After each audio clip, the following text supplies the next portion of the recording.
Yesterday we were trying to explain the status of parent in Islam. And the ayah from Surah Bani Israel, it's in your mind.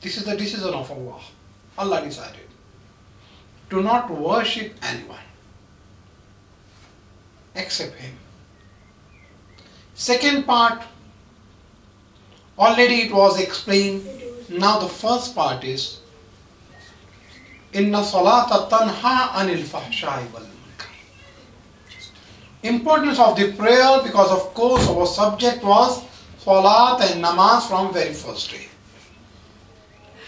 Quran declared that indeed this regular prayer, namaz, salat, restrain from shameful activity and munkarat, the forbidden thing. But issue is that there are the 95 places in the Quran Majid where Allah talk about the aqimu salat, establish the prayer. You can't find anywhere in the Quran Majid where Quran said iqra'u salat, read your prayer, say your prayer. Every time Quran said establish the prayer. Reading and saying is different from establishment of the prayer. Now about the establishment of the prayer,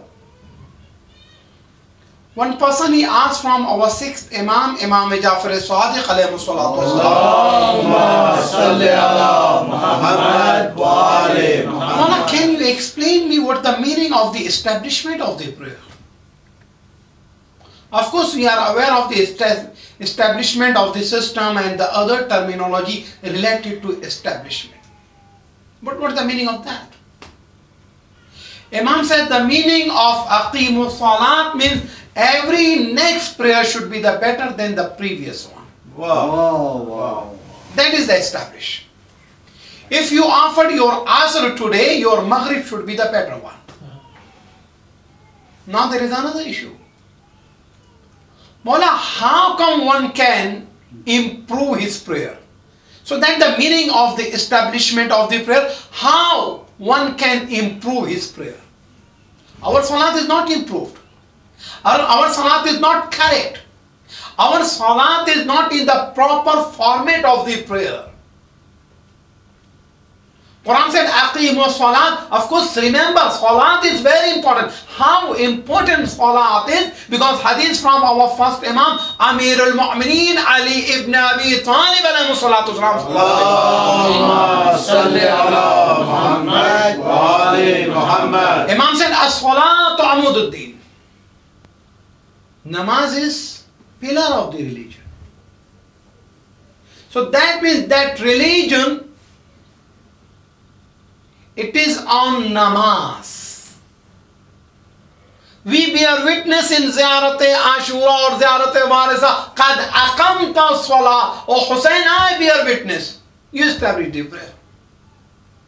Imam, you establish the prayer, so at least we can get discount, so we will not pray.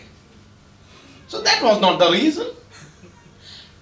Qad aqamta salat. The person, he asked Mawla, what is the meaning of the establishment of the prayer? Iqamatu salat. Imam said the meaning of the iqamatu salat means establishment of the prayer. Mawla, how one can improve his prayer? Imam said, if you want to say your prayer, consider as last prayer of your life. Wow. Last prayer of your life. If you are standing to pray your Zohar or Fajr or whatever, any prayer, you consider as the last prayer. Thereafter you are going to die. So if anybody is aware that he is going to pray, this is the last prayer of his life, so how come he will pray? With complete concentration, with proper makhraj, with accurate action, then it will be accepted by Allah. Now there is another problem. The people, those who are not praying, they always attack the people, those who are praying the namaz. Wow. They said, see, Maulana, I'm better, I'm not praying. The reason is that the people, those who are praying, they are dishonest, they are corrupt, they are lying. And Alhamdulillah, if I'm not praying, so Alhamdulillah, I'm not lying. Alhamdulillah, I'm not cheating anyone. Maulana, you're talking about the namaz. Look at the namaz of that person. His whole namaz is incorrect because he is living in the house which is ghazbi. For example, Maulana, at least I am giving my homes, but that person has not given his home. So that means his place is not correct. So that means his namaz is not correct. Maulana, if I am not praying, but Maulana, that person who is praying, so look at what business he is doing. From where he is earning money. So always he is talking about the other people. Remember, I told you before, people, if they are not doing good, so at the same time they are trying to justify that still I am better than other people. Yes, sir. Wow. And that justification, it is spoiled the person, that justification, it is spoiled the society. Remember when you are doing ghiba, backbiting. Inshallah, maybe if I will get the time about the backbiting, this is the biggest problem of our society, and the best place for the backbiting is Imam Bargain Masjid. Here you don't have the opportunity. But look, in India or Pakistan or any part of the world, people, those who are coming for the prayer, if they come early, okay, they have a lot of talk about the other people. Once finished the prayer, again they started abusing people. Why? Because if they know that, see, through this channel, Allah will be happy with them. Astaghfirullah. Billah. So establishment of the prayer, aqimus salat, consider as last and final prayer of your life. Quran said, Qad aflaha al-mu'minun. Ya Allah, this is your promise. If you said, the one who is offering prayer, the one who established the prayer, is successful. And there are the people, those who are praying the namaz, but they are not successful. They are in the trouble. They don't have the good job.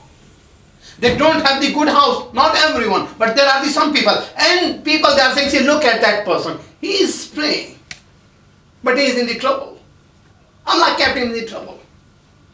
So where is the promise of the Allah about the prosperity and success of that person? These were the two ayat. It keeps the person away from the haram, but the people, they are involved. It makes a person perfect and the successful, but that person is not successful. Imam said, if you want to check whether your namaz has been accepted by Allah or not, you check the amount you are away from the haram things, that amount has been accepted by Allah. So that is the standard given by our sixth Imam, Imam Jafar as-Sadiq alayhi salatu wasalam. Salawat prayega Baba. The average, the amount you are successful in your spiritual life, remember, spiritual life, that amount of your namaz has been accepted. Now the issue of your acceptance of salat. Hadith from our first Imam, Amirul Mu'minin, Ali ibn Abi Talib alayhi salatu wasalam. Salawat Muhammad. Namaz is pillar of the religion. In qabilat, qabila ma siwa. If your namaz is accepted, your all action has been accepted by Allah.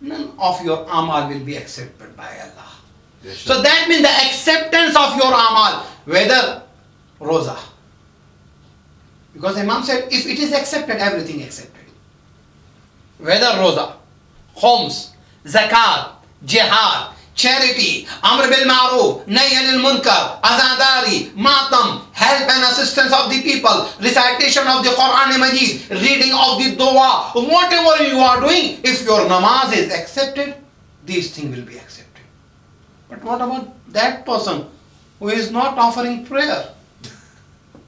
Who never offered the prayer. So what about that person? What will be accepted by Allah? Nothing. First you start praying. Now the another issue related to the namaz and about the importance of the namaz. Remember, hadith from our sixth Imam, Imam Jafar as-Sadiq alayhi salatu wasalam. Allahumma salli ala Muhammad wa ali Muhammad. See, if someone is not offering his fajr, only first prayer of the day, fajr, what angels of Allah they are saying? Of course, we are not hearing their words. And if we will hear, what we are going to do? Because we are living in the world, I don't care. Imam said, if someone he has not offered his namaz a fajr, the angel of Allah call him and address him, Ya ayyuhal khasir, oh loser. Oh loser. Do you know what is khusr? What is lost? What is khusran?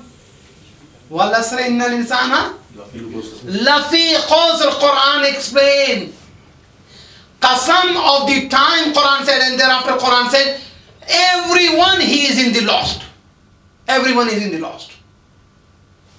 Illa alladhina amanu, except the people, those who are believers. And thereafter, amilu salihat, those who did good action. Watawasaw bil haq, those who enjoin people in good. Watawasaw bis sabr, those who advise for the patience. Thereafter, you can come out from the loss. Otherwise, you are loser. Now here Imam said, if you are not offering your fajr prayer, the first prayer of the day, the angel is addressing, you are khasir. Allahu Akbar. Whether you earn $1,000 in a day. Why I am saying $1,000 in a day? Because one person, he went to our sixth Imam, Imam Jafar as-Sadiq alayhi salatu wasalam.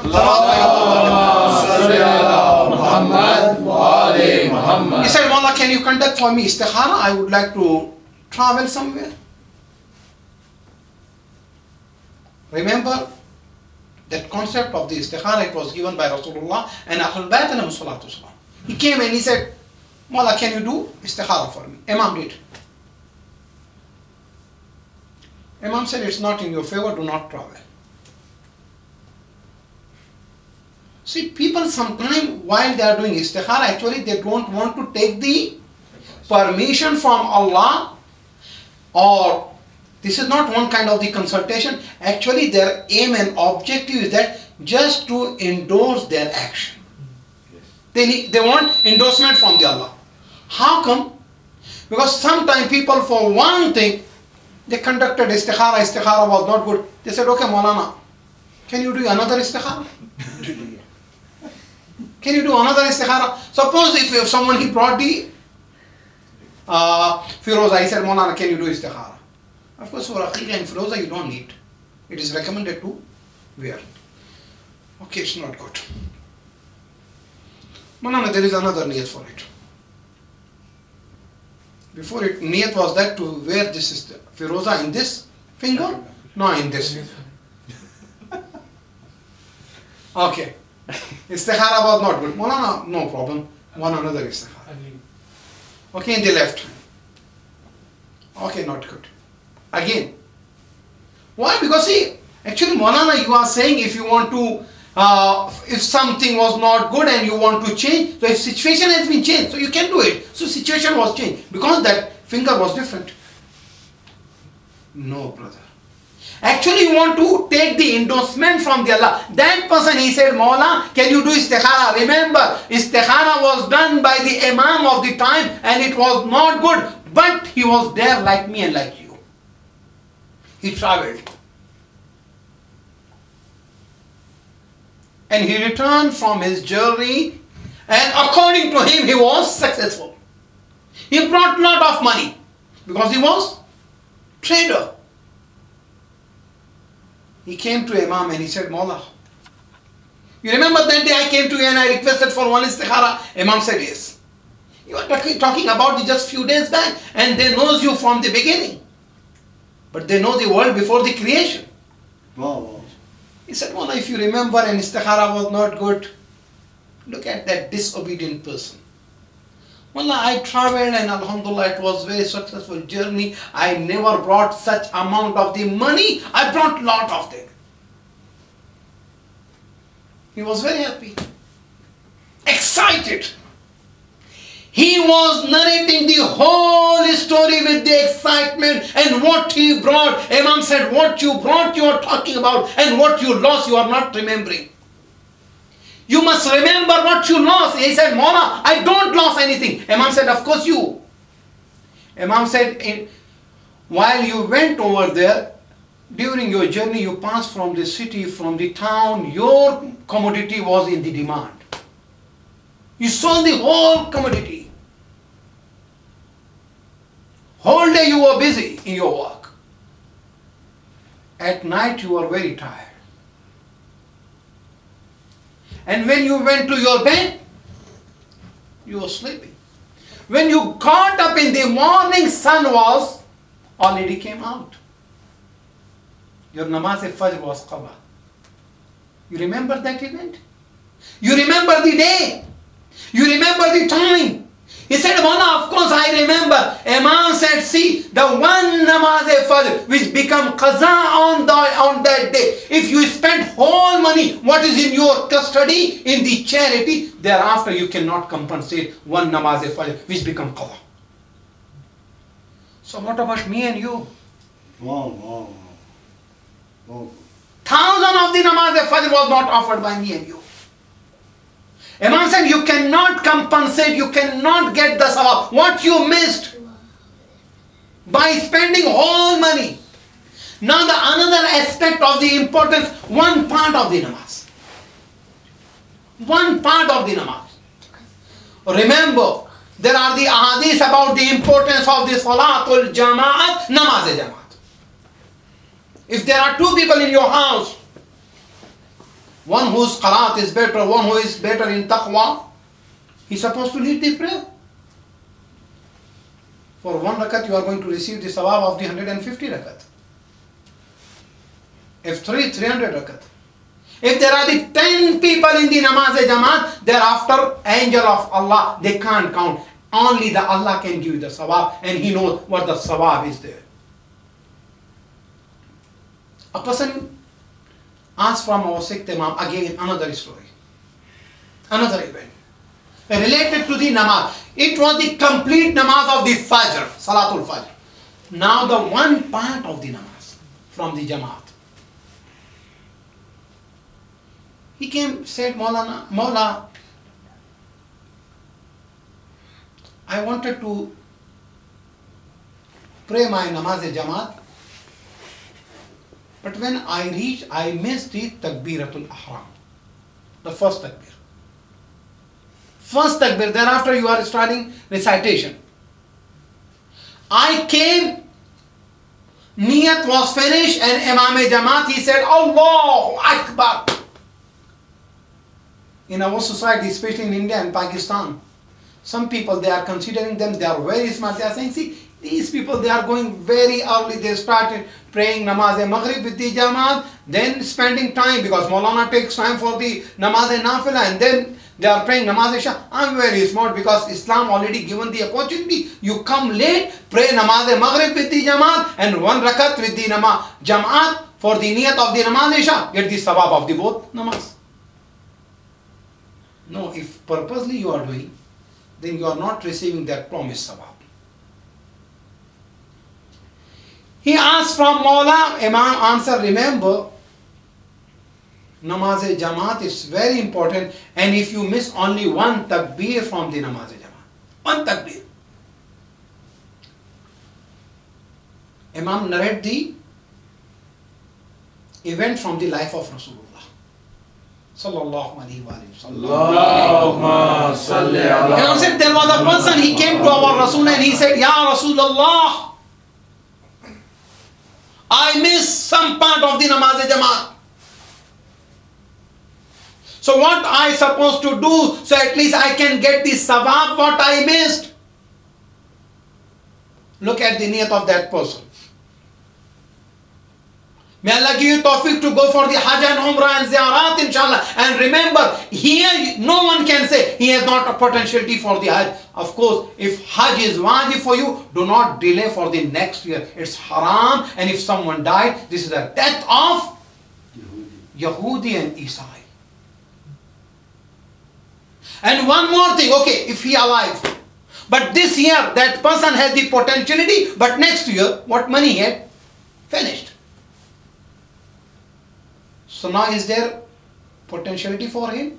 Is there Hajj is wajib for him? Yes, still Hajj is wajib for him. Because on that year in 2010, Hajj was wajib for him. At that time, if it was not performed, whether you borrow the money, whether you do work, whether you work harder, whether you work for the few hours more, but you supposed to do, because still Hajj is wajib on you.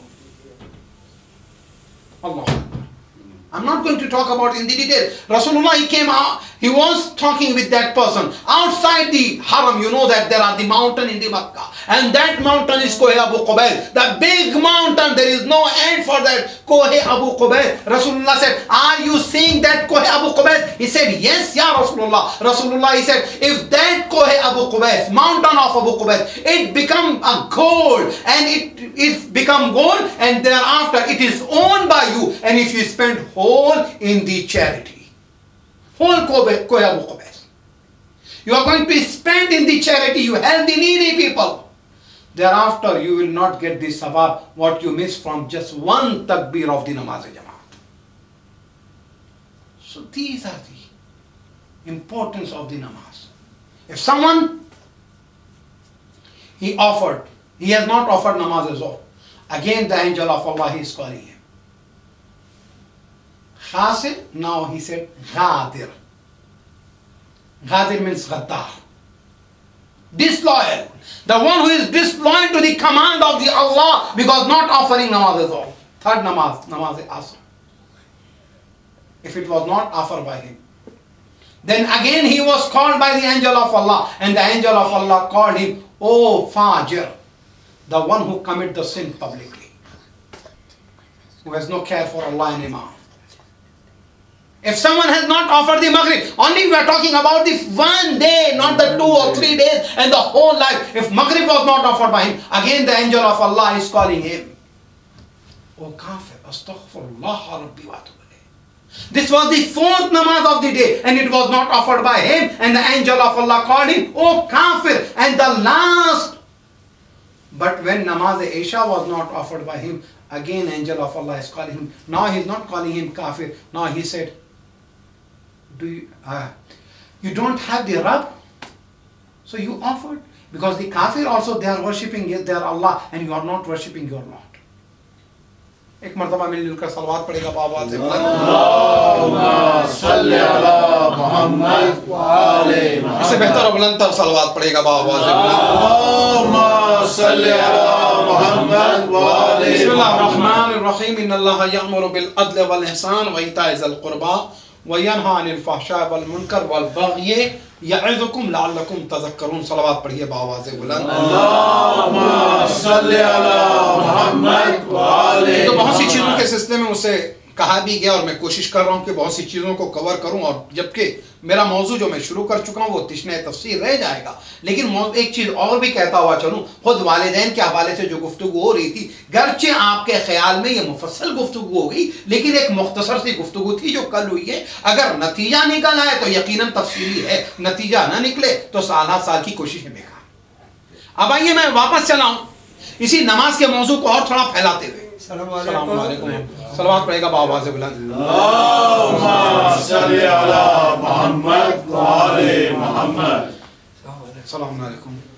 खैर ममनून मक़दरदानी मिकरम के शुमा तशरीफ़ और इंशाअल्लाह खुदा अत्ताअत शुमारा इंशाअल्लाह बेपज़ीर इंशाअल्लाह। सलवात पढ़े बाआवाज़ बुलंद। अल्लाहुम्मा सल्लि अला मोहम्मद व आले मोहम्मद। बाज़ीज़ान गिरामी, मैं नमाज के उस हिस्से की तरफ आ रहा हूँ। पहला हिस्सा जो मैंने नमाज के ताल्लुक से बताया। अब आप ये देखिएगा कि एक नमाज उसकी कज़ा हुई तो क्या नतीजा, दो नमाजें कज़ा हुई, और जहां पूरी जिंदगी के अंदर सन्नाटा है उस जिंदगी का क्या होगा?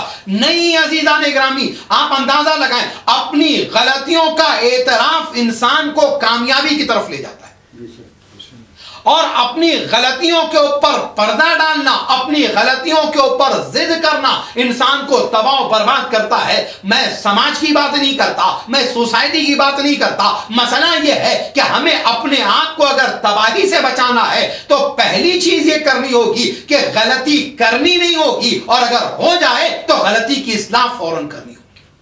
इसलिए कि एक गलती को अगर आप बचाने जाएंगे तो उस गलती के बाद उस पर दिफा करेंगे, डिफेंड करते रहेंगे, तो याद रखिएगा हश्र टोनी ब्लेयर का जो होगा, जिसके लिए आज पूरा मुल्क उसको बुरा भला कह रहा है, उसका हश्र बुश जैसा होगा। नहीं अजीजों, जब जिद पे आता है तो इंसान जिद करता चला जाता है। मैं उस बहस में नहीं जाना चाहता, मैं कोई पॉलिटिकल इशू पे गुफ्तगू भी नहीं करना चाहता, लेकिन सामने की कुछ मिसालें आपको समझाने के लिए। अब आइए वापस चलाओ। एक नौजवान है, ईरान यूनिवर्सिटी में पढ़ता था, उसके बारे में आगाए मोहसिन कराती बहुत बड़े मुफस्सिर कुरान हैं, वो लिखते हैं कि यह नौजवान पाबंदी से नमाज फजर पढ़ता था। नमाज फजर पढ़ने वाला पाता है क्या होता है? सुबह का वक्त है क्या? सुबह की अहमियत कितनी? पांचवें इमाम मोहम्मद बाकिर अलैहिस्सलाम से सलवात पढ़िएगा बाबा। पूछने वाले ने पूछा, मौला बताइए सुबह का वक्त दिन में या रात में? इमाम ने कहा ना दिन का हिस्सा ना रात का हिस्सा, ये जन्नत के वक्तों में से एक वक्त है। वाह वाह, जन्नत के वक्तों में से एक वक्त है। जब जन्नत के वक्तों में से एक वक्त है तो इस वक्त को खोया क्यों जाए? और इतना ही नहीं बल्कि नमाज फजर के बाद इमाम का दस्तूर ये था, इमाम तो वजीफे करते लेकिन घर के बच्चे गुलाम छोटे बड़े सबको बिठा के रखते थे, और उसके बाद कहते थे जो कुरान पढ़ सकता है वो कुरान पढ़े, जो तस्बीह पढ़ सकता है तस्बीह पढ़े, जो जिक्र कर सकता है जिक्र करे, जो छोटे बच्चे कुछ नहीं कर सकते वो अल्लाह अकबर कहते रहे लेकिन बेदार रहे। ये फजर का वक्त पांचवें इमाम ने फरमाया जन्नत के वक्तों में से एक वक्त है। फिर इमाम ने फरमाया कुछ इस तरह से कि यही वो वक्त है जहां बीमार को आराम मिलता है, जहां बेचैन को सुकून मिलता है, जहां जो तकलीफ में होता है उसे राहत मिलती है। ये जन्नत के औकात में से है, तुम उसे इताअत में खर्च कर दो। अच्छा, और आगे बढ़कर कहूंगा, अल्लामा इकबाल का वो शेर तो आपको याद होगा कि वो अज़ां जिससे लरसता है शबिस्ताने वजूद, होती है एक बंदे मोमिन की अज़ा से पैदा। वो सहर जिससे लरसता है शबिस्तान वजूद, ये सहर जो फजर का वक्त। नहीं, और आगे बढ़ के कहूं, जोश मलियाबादी ने बड़ी अच्छी बात कही।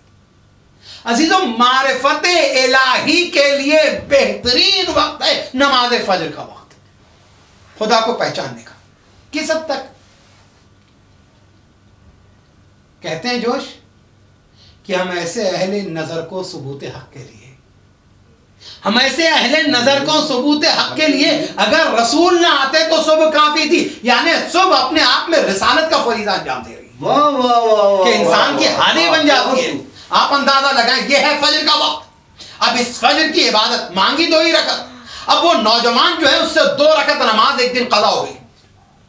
आपने देखा मैं कल वो बात कर रहा था और उसके बाद रह गई थी, उसी जुमले पे वापस आ जाऊं।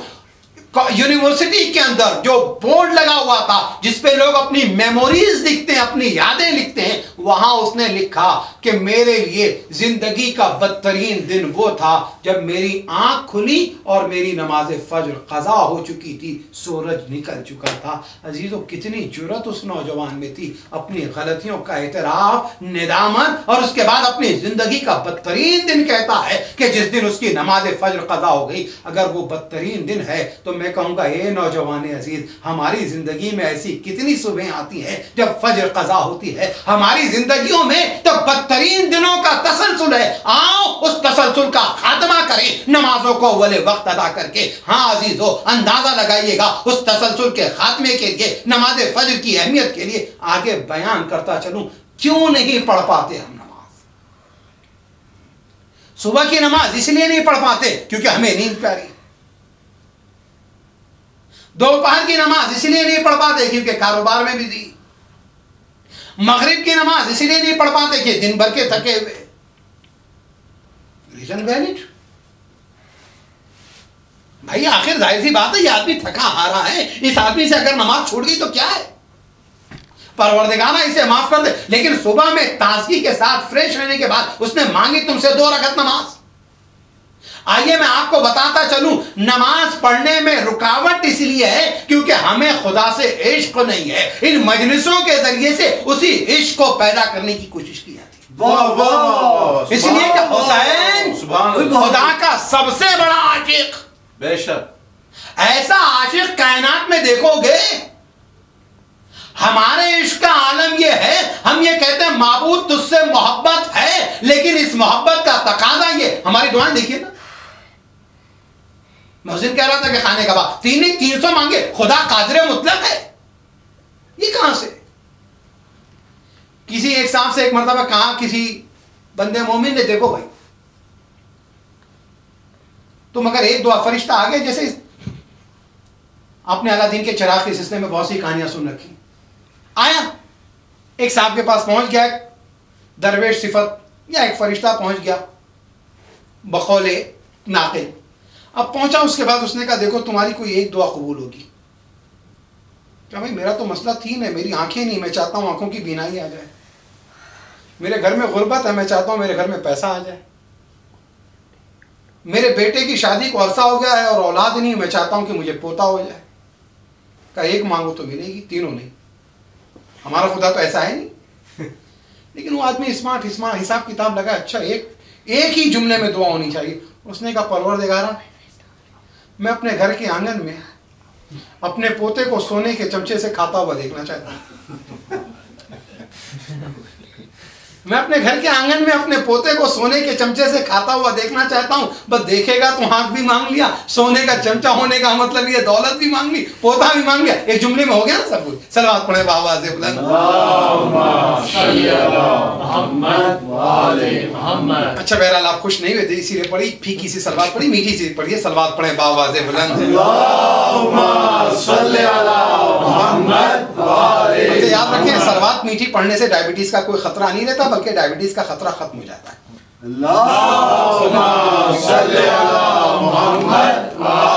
अब आप ये देखिए कि नमाज के ताल्लुक से, इश्क के ताल्लुक से मैं जो मिसाल देना चाहता हूं, अगर वो मिसाल समझ में आ गई तो याद रखिएगा हम पे थकन के आसार नहीं नमूदार होंगे। एक आदमी है, दिन भर का थका हुआ है, वो ऑस्ट्रेलिया के दफ्तर में काम नहीं कर रहा है। ये और बात है कि दिमाग की थकान कोई कम थकान नहीं होती है, बल्कि जिस्म की थकान से ज्यादा होती है। लेकिन एक आदमी मजदूरी कर रहा, 100-200 किलो के वजन को उठा के इधर उधर रख रहा है, पक्का मजदूर। शाम को जब घर आता है तो जिस्म की ये दुर्गत बन चुकी होती कि घर में दाखिल होता है तो गिरता पड़ता दाखिल होता। गिरा कुर्सी पे जाके, बीवी ने लाके मुंह तक चाय लगा दी, फिर उसके बाद जो है, और रिवायती किस्म का अगर हिंदुस्तानी पाकिस्तानी शौहर हो तो फिर क्या कहने। अच्छा, रिवायती किस्म का शौहर तो यहीं पर एक चीज और भी कहते हैं, हमारे हिंदुस्तान और पाकिस्तान के अंदर, मैं मौजू मियाँ बीवी के ताल्लुक से बहुत ज्यादा गुफ्तगू नहीं, बस एक दो जुमले, हम सब की ये ख्वाहिश होती है कि हमारी बीवी इताअत गुजार हो। जज्बा गलत तो नहीं है ना, इताअत गुजार हो, बिल्कुल सही जज्बा है, लेकिन वो जज्बा नहीं कि खुदा की इताअत गुजारो, सिर्फ मेरी इताअत गुजारो, बल्कि मेरी इताअत में अगर उसे खुदा की नाफरमानी भी करनी पड़ जाए।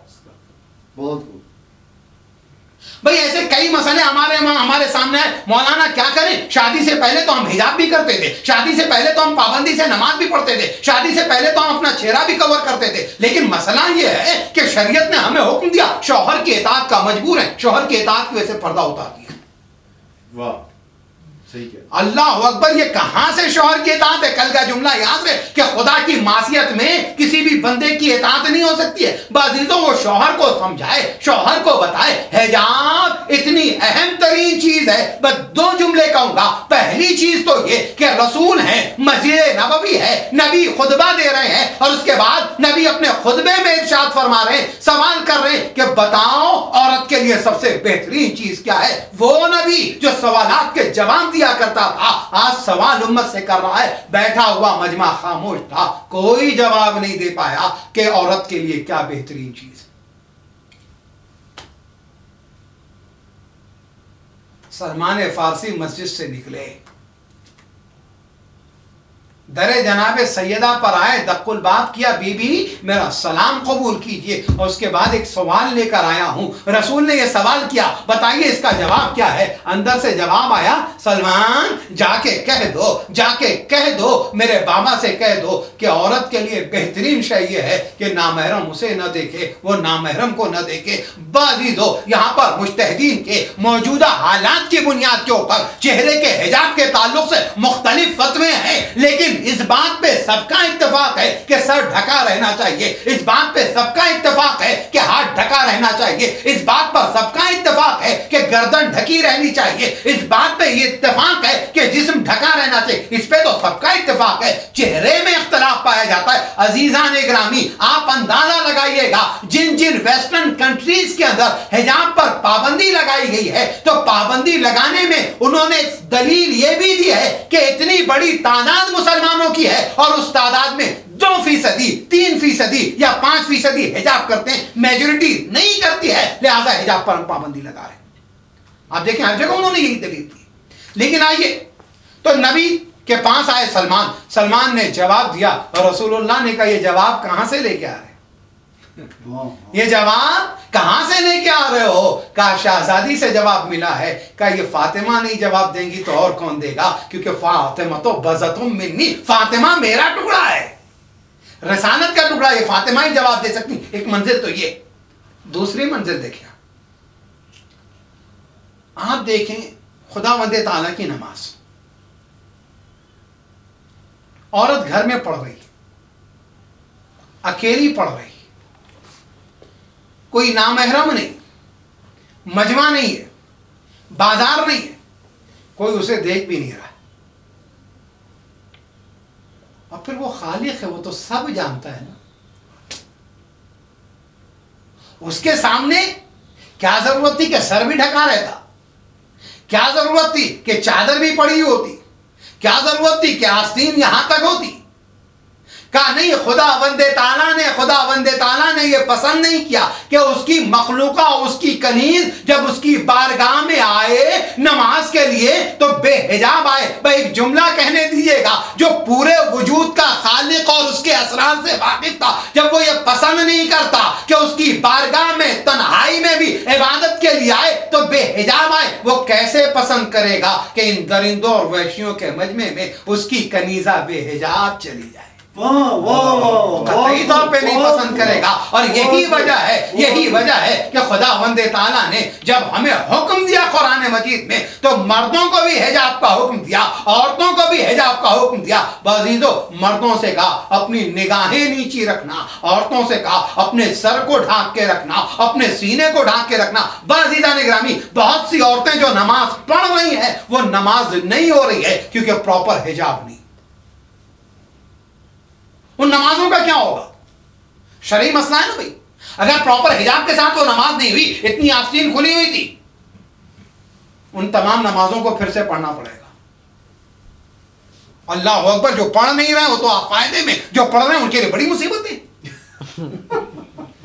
इससे बेहतर है कि ना पढ़ी जाए। नहीं ऐसी तो पढ़ी तो जाए, लेकिन जिस तरीके से खुदावंद ताला चाह रहा है उस तरीके से नमाज पढ़ी जाए। अच्छा, हिजाब कितना है आप अंदाजा लगाएं। मजलिस में हमारी जगह कहा जाता है कि शाहजादी, आपका जनाजा रात के अंधेरे में उठा, सर पीट पीट के बीवियां रोती हैं और कहती हैं अल्लाह अकबर, मेरी शाहजादी जनाबे ज़ैनब की चादर छीन ली। उनकी चादर किसने छीनी थी?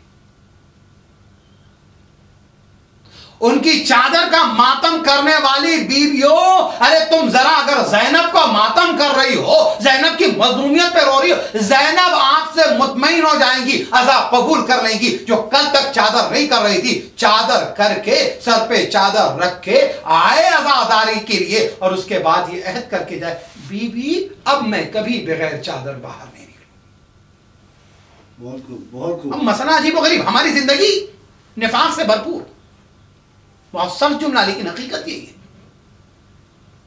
मैं 91 में ईरान से पहली मरतबा जब फारिग होके हिंदुस्तान आया, तो हिंदुस्तान के एक बहुत बड़े शहर में, मैं बड़ी एहतियात से नकल करता हूँ, शहर वहर नहीं, ताकि कहीं ना कहीं पहुंच जाए कोई।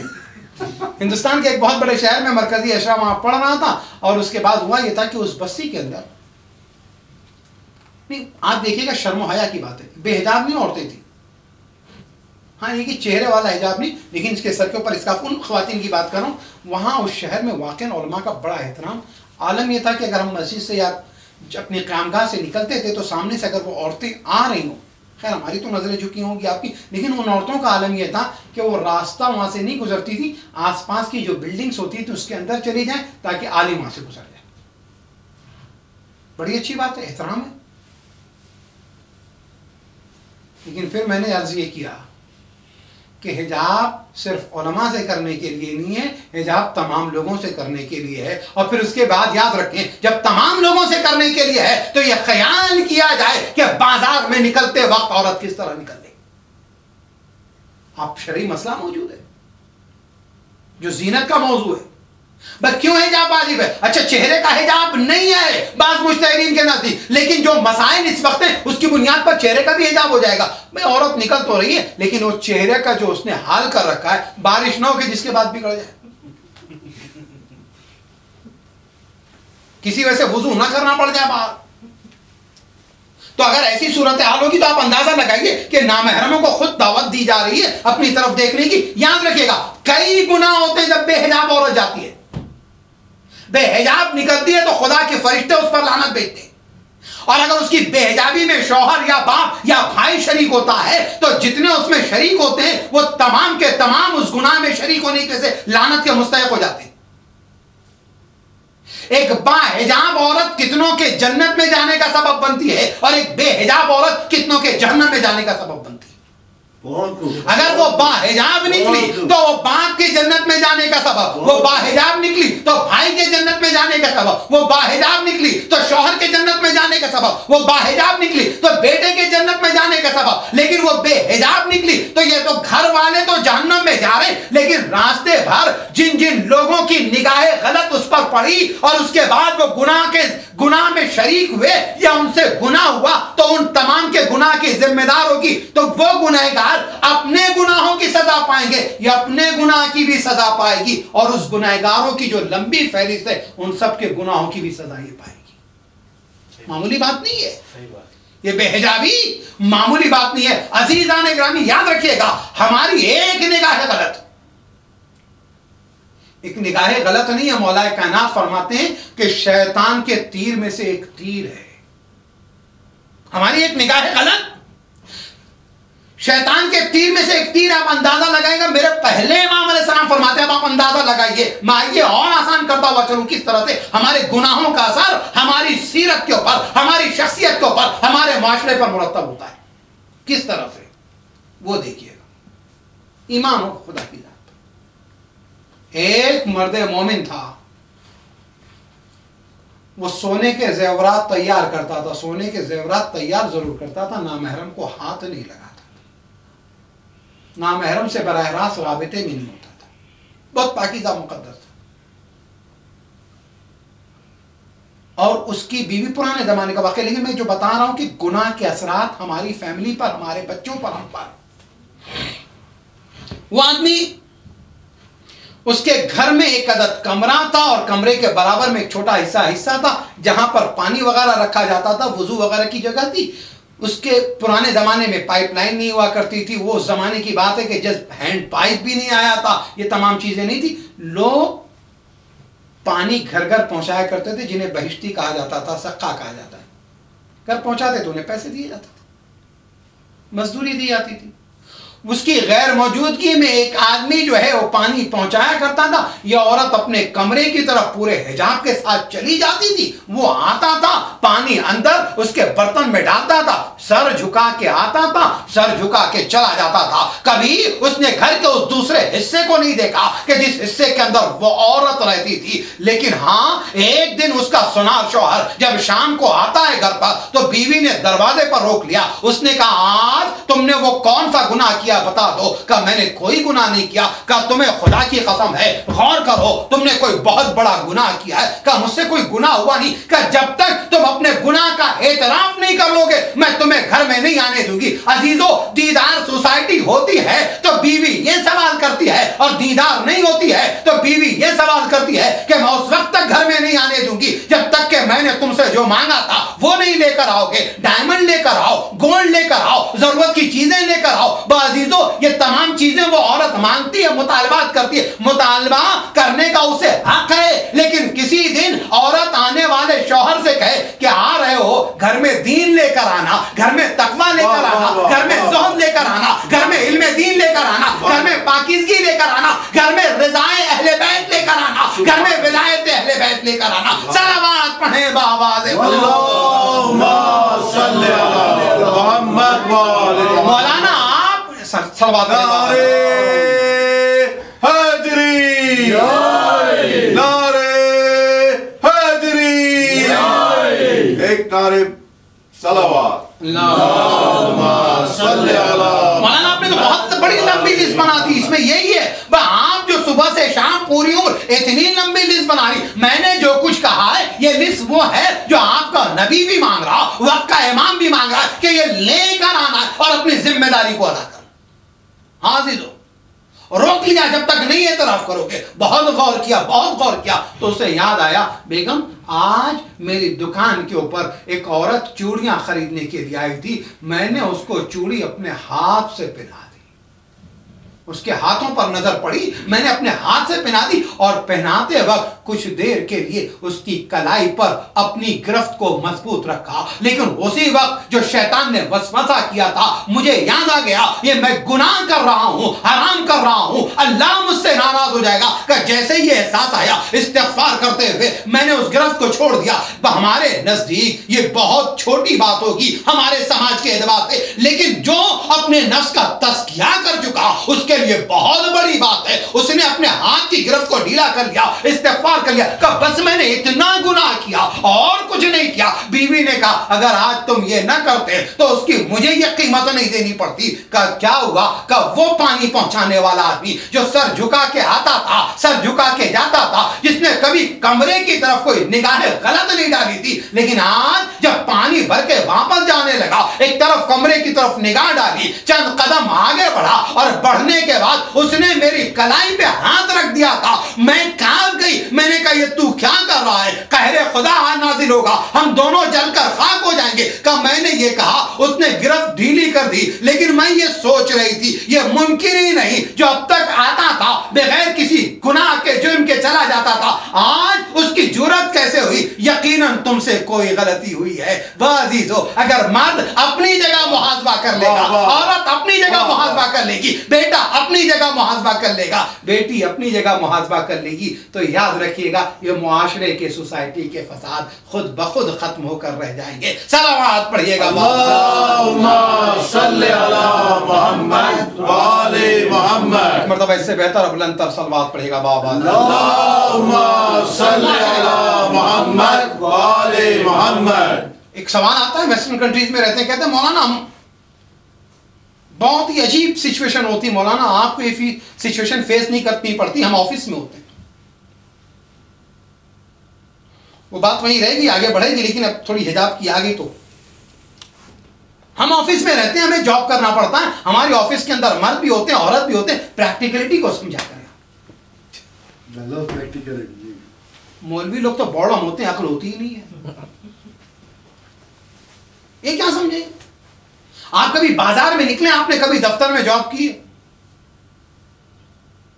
ठीक है, तो इंशाल्लाह कल से मैं आपके साथ का क्या है क्या, अगर हाथ मिलाने के लिए वो हाथ बढ़ा और अगर हम ना मिलाएं तो वो बहुत बुरा फील करती है। हमें इस मुआशरे में बहुत गिरा हुआ, बहुत छोटी कैटेगरी का शुमार किया जाता है। सामने वाला अच्छा महसूस नहीं करता। मैंने कहा ठीक यही है। मैंने कहा जी, मैंने कहा अगर यही बात है तो याद रखिएगा कि जब आप हाथ मिलाते हैं तो जो इस बात को बुरा महसूस करता है वो आपका भी खालिक है, इसका भी खालिक है। वाह वाह। या तो आप इसकी निगाह में गिर जाइए या उसकी निगाह में गिर जाइए, बल्कि खालिक ने कायदा बताया, अगर तुम हमारी निगाह में उठोगे तो हम वादा कर लेते हैं तुमसे कि हम तुम्हें किसी की निगाह में गिरने नहीं देंगे, लेकिन अगर तुम हमारी निगाह में गिर गए तो याद रखो फिर किसी निगाह में उठने भी नहीं देंगे। बेशक किसी निगाह में तुम नहीं उठ सकोगे। आप बताइए, मैं ऐसे मसाइल सामने देखें। याद रखिएगा, वेस्टर्न कंट्रीज के अंदर भी वो लोग के जो मजहब के वफादार होते हैं, अगर उन्होंने मजहब की लॉजिक समझा दी तो इज्जत बढ़ती है, घटती नहीं है। ऐसी हजारों मिसालें मौजूद हैं। बेशक। उसकी वजह, क्योंकि सोसाइटी देखती है कि जो आदमी दीन के मामले में कंप्रोमाइज कर सकता है वो किसी भी मसले पे कंप्रोमाइज कर सकता है। सुन लीजिएगा, क्योंकि आपके दफ्तर में, ऑफिस में, कॉलेज में, यूनिवर्सिटी में ये सोचेंगे ये आदमी अगर दीन के मामले में कंप्रोमाइज कर सकता है तो हर मामले में कर सकता है, ये हमारा लॉयल नहीं होगा। लेकिन आपकी लॉयलिटी का टेस्ट होता है कि दीन के मसले में कितना लॉयल है। मैं आपको बताता चलूं, विक्टोरिया में मुस्लिम यूथ के लीडरशिप स्किल को डेवलप करने के हिसाब से एक ट्रेनिंग चल रही थी। 16 विक्टोरिया के यूथ थे, 8 ओवरसीज के लाए गए थे, टोटल 24 बना था। उनमें हमारी कम्युनिटी से एक नौजवान,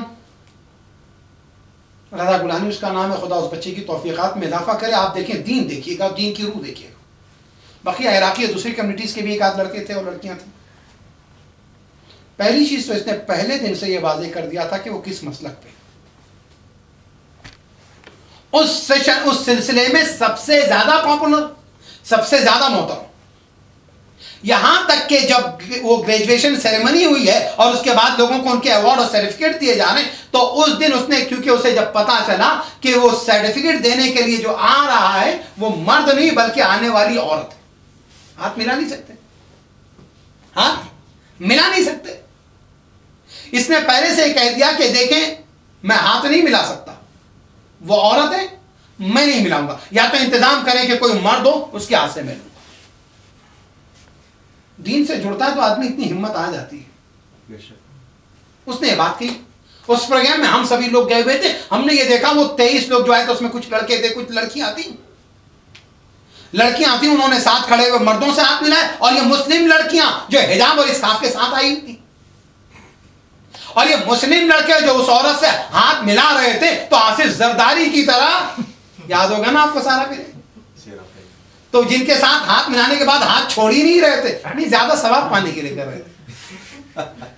अब आप ये देखिएगा कि इन्होंने हाथ पकड़ा है और उसके बाद उनमें ऐसे भी बात थे जो लंबी दाढ़ी वाले, बड़ी मुकद्दस किस्म के, लेकिन उसके बाद हाथ मिला रहे थे। जब इसका नाम लिया गया और उसके बाद उसने जाके मर्द से लिया और उससे हाथ मिलाया, औरत थी तो उसको पता था, इसने यूं इस तरह से झुककर इशारा किया, उसने भी इस तरह से ग्रीट किया। मैं आपको बताऊं कि इससे पहले वो लोग कि जो दीन की नाफरमानी कर रहे थे, एक आध हाथ तालियों के बजे होंगे, लेकिन जब इस तरह का अमल दोनों तरफ से हुआ था, वो हाथ तालियों से गूंज गूंज रहा था गड़गड़ाहट से, यानी चारों तरफ से उसे पजीराई मिल रही थी। यकीन मानिएगा ये तो दुनिया में पजीराई मिल रही थी, आखिरत में कितनी बड़ी पजीराई का वो नौजवान मुस्तहिक हो गया, क्योंकि उसने इताअत खुदा की थी। आखिरी बात ज़हमत तमाम करने जा रहा हूं, मसला ये है कि आप बता दीजिए कि आपके दीन में ये हराम है, नहीं कर सकता हूं, और औरत के एहतराम में ये रखा गया, तो यकीनन ऐसी सिचुएशंस आई हैं, हमने बताया है, दूसरों ने बताया और लोगों ने उसकी बड़ी कदरदानी की। आखिरी बात कहना चाहता हूं, इंसान अगर दीन से मोहब्बत करने लगे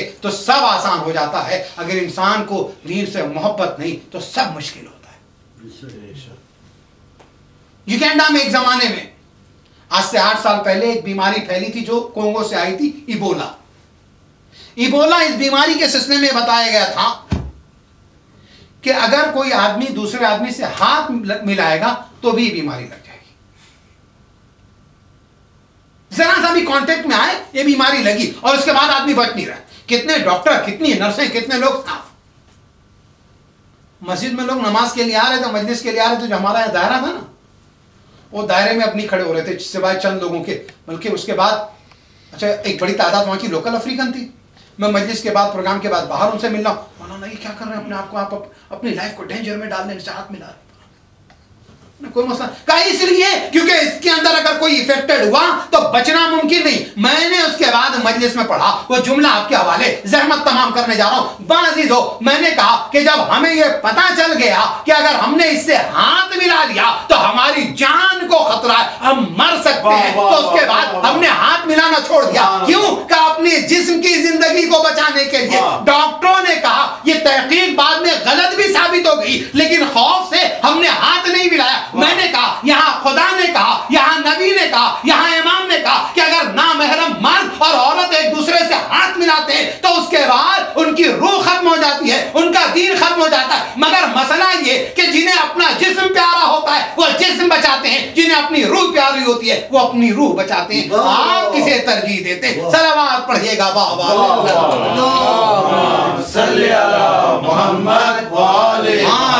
ग्रामी, करबला रूह से प्यार करने वालों की मंजिल है। करबला में रूह और आखिरत से प्यार करने वाले 72 साल के हबीब और 57 साल के हुसैन और 32 साल के अब्बास नहीं है, 6 माह का असगर भी है, 13 साल का कासिम है। क्या दीन से मोहब्बत का, दीन बचाने के लिए अगर सब कुछ देना पड़ जाए तो दे दो, लेकिन दीन को बचा लो। इसलिए कि करबला में जो जाके कुर्बान हो रहे थे, ये हुसैन पर नहीं, ये दीन पर कुर्बान हो रहे थे, क्योंकि करबला में हुसैन ही तो दीन थे। हाँ अजीजों, हजरत कासिम, माँ ने कह दिया, इलाल अपने आप को अपने चचा पर कुर्बान कर देना, अपने बाबा की तरफ से फिदिया बन जाना। कासिम आए, कहा चचा जान मुझे मैदान में जाने की इजाजत दीजिए। हुसैन कहते हैं, लाल तुम मेरे भाई की निशानी हो, जब जब मैं अपने भाई की ज़ियारत करना चाहता था तो तुम्हें देख लेता था। ए भाई की निशानी कासिम, कैसे मैं तुम्हें मैदान में जाने की इजाजत दे सकता हूँ? कासिम को इजाजत नहीं मिली। कासिम खैमे में आए और सर झुका के बैठ गए, रो रहे हैं। माँ ने कहा, लाल मैंने तो तुम्हें इजाजत लेने के लिए भेजा था, मैदान में जाने के लिए भेजा था। अम्मा गया तो था, लेकिन चचा जान इजाजत नहीं देते। बाजीजो, एक बार ये ख्याल आया कि बाबा ने वक्त आखिर मेरे बाजू पे एक तावीज बांधा था। कहा था, कासिम जब कोई मुसीबत हो तो इस तावीज को खोल लेना। बाजीजो, माशाल्लाह भी सल्लमों से आपने अंग्रेजी में मसाहिब में सुना, वो तावीज खोला, ये तावीज नहीं था, ये इजाजतनामा था। वो खुश हुए, दौड़े हुए आए, कहा चचा जान अब मुझे मैदान में जाने से आप नहीं रोकेंगे। कहा क्या बात है मेरे लाल? कहा मैं अपने बाबा की तरफ से इजाजतनामा लाया। हुसैन ने कहा, तहरीर मुझे दो। आंखों से लगाया, बोसा दिया। अब जो पढ़ा, भाई का जमाना याद आया, वह कासिम को गले लगा के रोने लगे। उसके बाद पूछा, ए कासिम तुम्हारे नजदीक मौत कैसी है? कहा अला मिनल असल, अरे शहद से ज्यादा शीरी है। बाजीदो, लिपट कर कासिम से रोए हुसैन, इतना रोए कि हुसैन को भी गश आ गया, कासिम को भी गश आ गया। पर ज़ैनब और अब्बास ने चचा और भतीजे को गश से बेदार किया। बाजीदो, कासिम की आंख खुली, हुसैन की आंख खुली। उसके बाद हुसैन ने कहा, बहन ज़ैनब मेरे भाई हसन का पैरहन लाओ, मेरे भाई का मामा लाओ। हसन का पैरहन आया, हसन का मामा आया। वह हुसैन ने अरे कासिम को नौशा बना दिया, पहरान पहना दिया, बस सर पे मामा रखा, बाजीजो उसके बाद घोड़े पर सवार किया। ए लाल जाओ बाजीजो। कासिम छोटे, कासिम का कद कम था, एक मर्तबा कासिम के लिए रिकाब छोटी की गई, कासिम को रुखसत किया। कासिम मैदान में जंग की, अजीजो जंग कर रहे हैं। एक मर्तबा वो वक्त भी आया जब अज़रक शामी जैसा जालिम आया सामने। कासिम है, हुसैन के चेहरे का रंग मुतगय्यर हुआ। वह फिजा ने पढ़ लिया, पूछा आका खैर तो है? कहा जाओ अरे उम्मे फरवा से, भाभी फरवा से कह दो कासिम के हक में दुआ करे। अज़रक शामी के 4 बेटों को कासिम कत्ल कर चुके थे, अज़रक शामी जैसे बहादुर को कत्ल कर दिया। अब उमर साद ने कहा अरे ये अब्बास का भतीजा है, ये अली का पोता है, ये हसन का लाल है, अरे इस तरह तुम्हारे काबू में नहीं आएगा।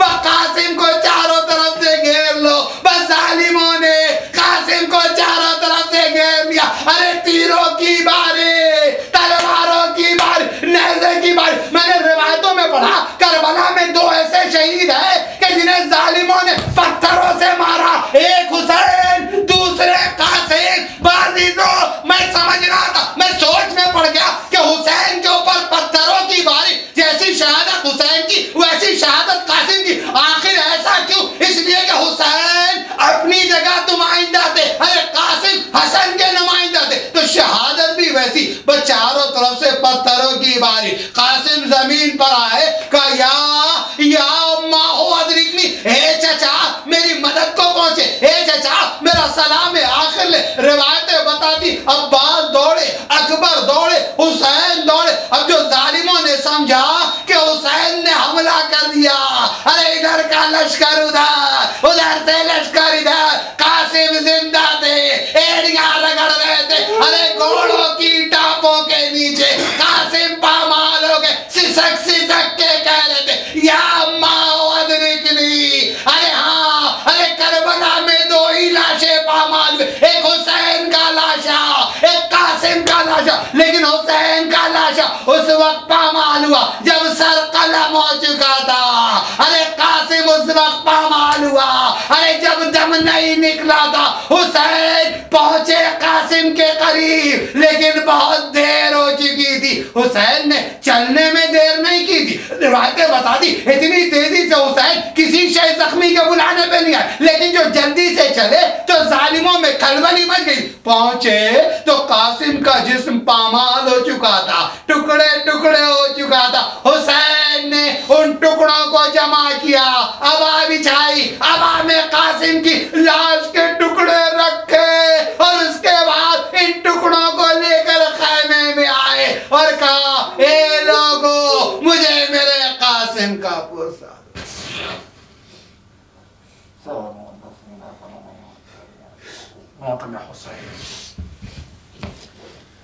Ya Hussein. Ya Hussein. Ya